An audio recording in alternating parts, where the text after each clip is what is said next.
हरे कृष्ण मित्रों, गोवर्धन पूजा ब्रज में प्रतिवर्ष इंद्र का यज्ञ हुआ करता था। सभी ने सुना होगा, गोवर्धन महाराज की परिक्रमा सभी करने जाते हैं।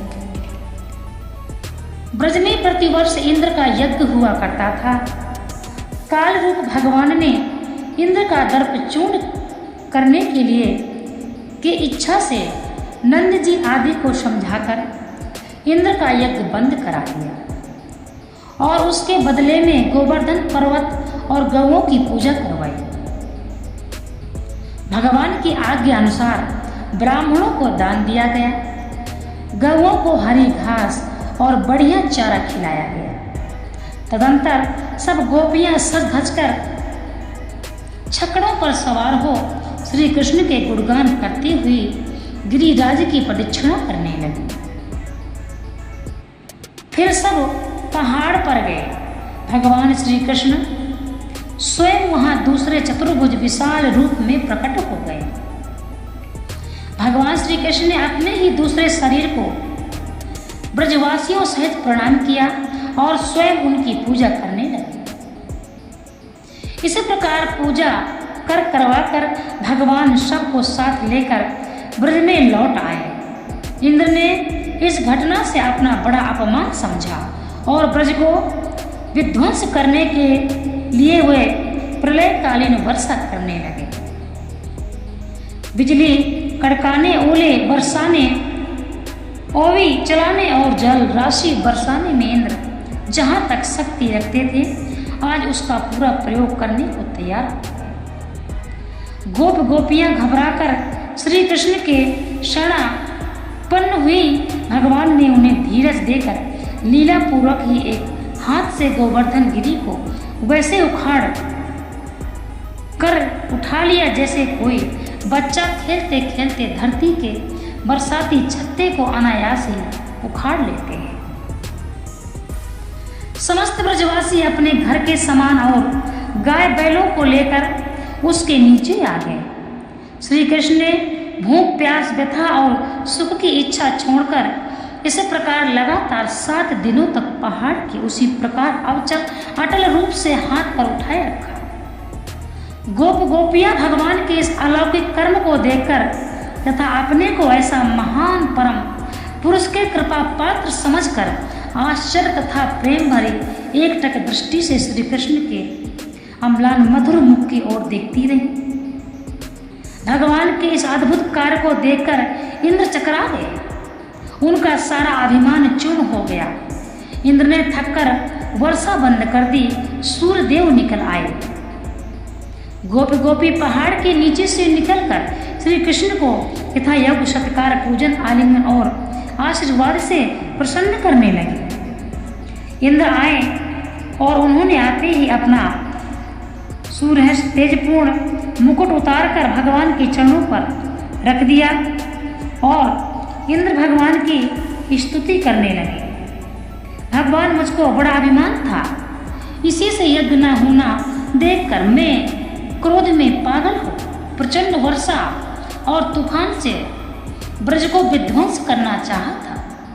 स्वामिन, आपने मेरा दर्प चूर्ण करके बड़ा ही अनुग्रह किया। मेरा उद्योग नष्ट होने से मुझे मालूम हो गया कि मुझसे भी अधिक शक्तिशाली कोई है।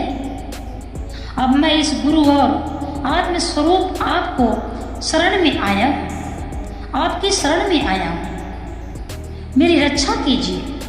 भगवान ने उत्तर में जो शब्द कहे वे प्रत्येक मनुष्य को सदा अपने हृदय में धारण कर रखने चाहिए।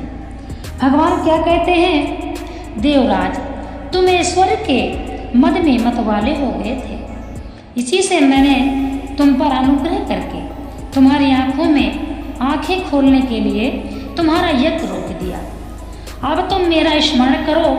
जो मनुष्य ऐश्वर्य के मद से अंधा हो जाता है वह मुझ दंड पानी को नहीं देख पाता। ऐसे लोगों में से मैं जिस पर कृपा करना चाहता हूँ उसकी संपत्ति हर लेता हूँ, जिससे उसका मद उतर जाता है।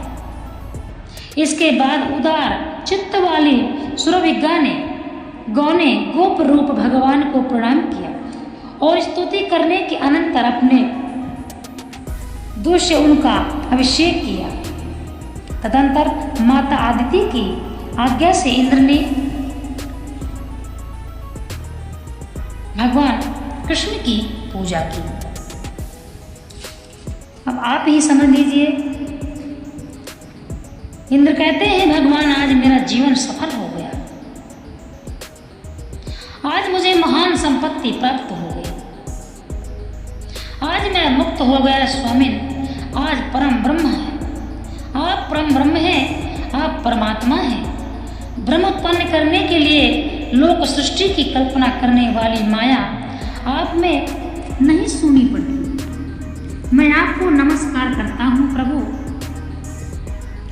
कर्तव्य ज्ञान शून्य मूर्ख सेवक बिना ही समझे आपके पिताजी को ये यहाँ ले आए, कृपा पूर्वक इस अपराध को क्षमा कीजिए। इस प्रकार से वरुण देव ने भी तपस्या किया, भगवान से स्तुति किया। ऐसे भगवान जब कुछ हमारे साथ कुछ गलत भी होता है तो समझिए भगवान हमारी परीक्षा ले रहे हैं। अभी हमने इसमें क्या बताया, भगवान कहते हैं जिसको मैं कुछ देता हूँ उसका सब कुछ पहले छीन लेता हूँ, यानी भगवान बड़ी कृपा करने वाले हैं। भगवान तो पहले परीक्षा लेते हैं, इसके बाद भगवान इतना देते हैं कि जिसका कोई भी सार नहीं, कोई गिनती नहीं, कोई संख्या नहीं, असंख्य। तो देने से पहले भगवान सब कुछ छीन लेते हैं। भगवान श्री कृष्ण स्वयं कहते हैं मैं जिस पर कृपा करता हूं पहले उसकी परीक्षा जरूर लेता हूं। आप भी उदास मत होया करिए। जब भी कभी ऐसी समस्या आती है, मान लीजिए किसी का बिजनेस है, लॉस हो गया, तो धैर्य रखना है और सोचना है शायद भगवान हमारी परीक्षा ले रहे हैं, मेरे मालिक हमारी परीक्षा ले रहे हैं। ऐसा धैर्य बनाना चाहिए, धैर्य पूर्ण रहना चाहिए। भगवान सबकी परीक्षा लेते हैं और भगवान सबको पूर्ण कर देते हैं। अपूर्ण नहीं रहता वह व्यक्ति जो भगवान पर भरोसा करता है। हम तो उतना ही भगवान से मांगते हैं जितना हम अपनी आंखों से देख सकते हैं, परंतु जब भगवान कृपा करते हैं तो वह सब कुछ देते हैं जो हम नहीं भी देख सकते, क्योंकि ऐसी कृपा भगवान की होती है। इसीलिए भगवान की पूजा करना चाहिए, उपवास करना चाहिए, भगवान की लीला सुनना चाहिए, भगवान की लीला दूसरों को सुनाना चाहिए, भगवान के नाम का चिंतन करना चाहिए, भगवान को हर समय याद करना चाहिए। हर समय भगवान को याद करो, हर समय एक भी क्षण के लिए अपने हृदय से भगवान का चिंतन नहीं दूर होना चाहिए। हर समय प्रभु का ध्यान करो।